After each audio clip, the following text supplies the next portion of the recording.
Peut-on dénoncer le racisme tout en le reproduisant sans même s'en rendre compte? Avec le film Gavagai et autres malentendus, Jean-Christophe Folly incarne un acteur confronté aux contradictions d'un cinéma progressiste qui révèle les mécanismes du racisme ordinaire. Bonsoir Jean-Christophe Folly. Bonsoir Nidia. Alors je vous propose de regarder un extrait du film et on en parle. Okay. J'ai conçu cette maison pour Nourou et sa mère. Ils ont hélas préféré aller vivre à Paris. Ouais, papa, laisse tomber, s'il te plaît. Il est devenu plus français que les Français. Not here, sir, please. Relax. Sir, I cannot let you in. Hey, don't touch me, okay? Alors, was ist hier los? J'ai un peu l'angoisse pour ce soir. Il est très bien, le film. À qui s'adresse ce film? Bah, écoutez, j'espère qu'il intéressera des personnes d'horizons très différents. Wer ist der Mann überhaupt? Das ist Nourou.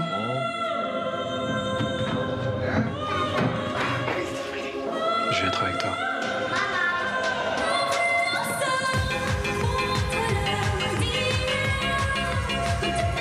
C'est comme ça que tu me vois.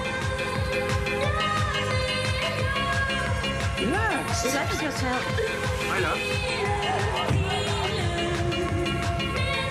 Our deepest apologies. Das ist der Hauptdarsteller. Il m'a pas fait.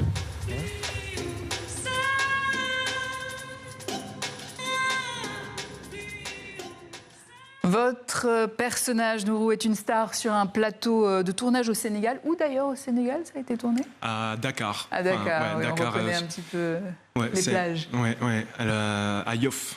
À Yoff, Yoff. plus exactement. Ouais. Alors, ensuite, quelques mois plus tard, à Berlin, Nourou est réduit à un simple homme noir, victime d'un contrôle au faciès, que l'on contrôle à l'entrée d'un hôtel, comme on peut le voir dans l'extrait. Qu'est-ce que cette scène dit de notre société? Wow. Bah, ça dit beaucoup de choses. Déjà, le fait d'être un acteur, voilà, d'avoir le premier rôle au Sénégal et puis de se retrouver 1 ou 2 ans plus tard à Berlin et de se faire fouiller, contrôler comme ça, qu'on passe facilement d'un statut à un autre et puis que c'est un peu effrayant. Ouais. Alors, le film montre un racisme qui ne se revendique jamais ouvertement finalement. Est-ce que cette forme de racisme plus insidieuse, est-ce que c'est cela qui est le plus difficile à vivre finalement? Ouais. Oui, c'est ça. Ouais. Et à combattre aussi. Ah oui, à combattre. Enfin, déjà, à vivre, oui, c'est sûr que c'est très compliqué quand c'est pas frontal, quand on sait pas à quoi s'en tenir.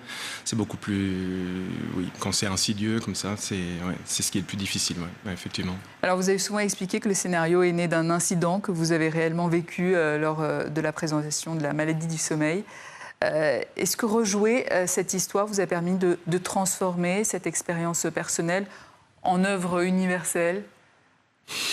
Oh, bah ça, je pourrais vous le dire dans 2 ans. Là, pour l'instant, c'est un peu tôt. Mais c'est sûr que de retourner ces scènes d'il y a 15 ans avec Ulrich Köhler, c'était fort, quoi. C'était fort. Et puis oui, je pense que ça fait du bien de le retraverser. Puis je pense que c'est bien que ce soit vu par des gens, parce que là, c'est arrivé à Berlin devant une vingtaine de personnes. Mais c'est vrai qu'à l'époque, alors que là, j'espère que... C'était en quelle année, par exemple? C'était en 2011, à la Berlinale, en 2011, où on a gagné d'ailleurs l'ours d'argent. Ouais, c'était assez paradoxal, quoi. Mais, et le film au Cameroun, qu'on a tourné avec Ulrich Köhler, c'était en 2010, pour le coup. La maladie du sommeil. Mais ce sont des questions toujours d'actualité, hein, visiblement. Bah ouais, à chaque fois, on se dit que ça va passer, que maintenant on est en 2026 et que voilà, c'est du passé, mais non, c'est toujours un peu présent. Ouais. Et ce qui est frappant, c'est que votre personnage réalise progressivement qu'il est aussi utilisé comme un symbole de la diversité. Alors, est-ce que le film pose la question de la représentation plus que celle de l'inclusion? Wow, alors je suis pas sûr de la représentation dans les médias, dans la télé, dans le cinéma, plus oui. que la question de l'inclusion finalement. Oui, c'est sûr que oui, bah oui, peut-être. Alors, ce qui est troublant aussi, c'est que le racisme ne vient pas seulement de ceux qui l'assument. Il peut aussi venir de personnes convaincues d'être loin et de ces questions-là et du bon côté de l'histoire. C'est ce paradoxe qui vous a séduit dans le scénario? Oui, bah oui. Après, il faut quand même que je raconte que Ulrich Köhler a réalisé ce film, donc Gavagai, suite à la maladie du sommeil qu'il avait réalisé il y a 15 ans, où il pensait avoir tout compris quelque part sur l'Afrique parce qu'il venait de là-bas. Il avait vécu au Zaïre, enfin RDC. À l'époque quand il était gamin, et donc il pensait avoir tout compris. Et là, du coup, c'est un peu une autocritique.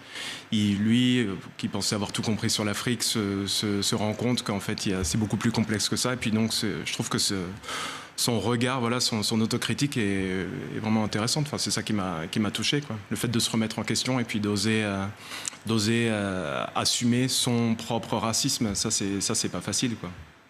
Et justement, à la fin du film, on a presque le sentiment que tout le monde reprend sa place et que rien ne change. Est-ce que c'est une manière de dire que le racisme ordinaire perdure justement parce qu'il n'y a pas suffisamment de remise en question, notamment dans le cinéma, par exemple?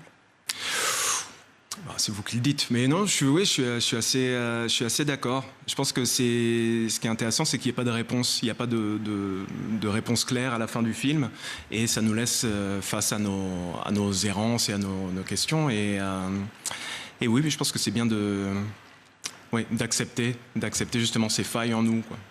Qu'est-ce qui vous a le plus marqué dans le tournage de ce film? C'est de travailler avec l'équipe sénégalaise, de travailler vraiment main dans la main avec les Sénégalais. Contrairement à ce qui s'est passé au Cameroun, où c'était plus compliqué, 15 ans auparavant. Là, j'ai vraiment fait de très belles rencontres là-bas. Plus compliqué parce que parce qu'il y avait... c'est justement cette histoire de hiérarchie aussi dans le cinéma. Il y a toujours les chefs de département qui sont... qui étaient vraiment allemands ou français et tout ça, alors que là, ça travaillait plus main dans la main. Et ça a été une expérience très forte à Dakar. Ouais. Jean-Christophe Folli, merci. Acteur dans le film Gavagai et autres malentendus du réalisateur allemand Ulrich Köhler, sortie prévue ce mercredi, notamment en France.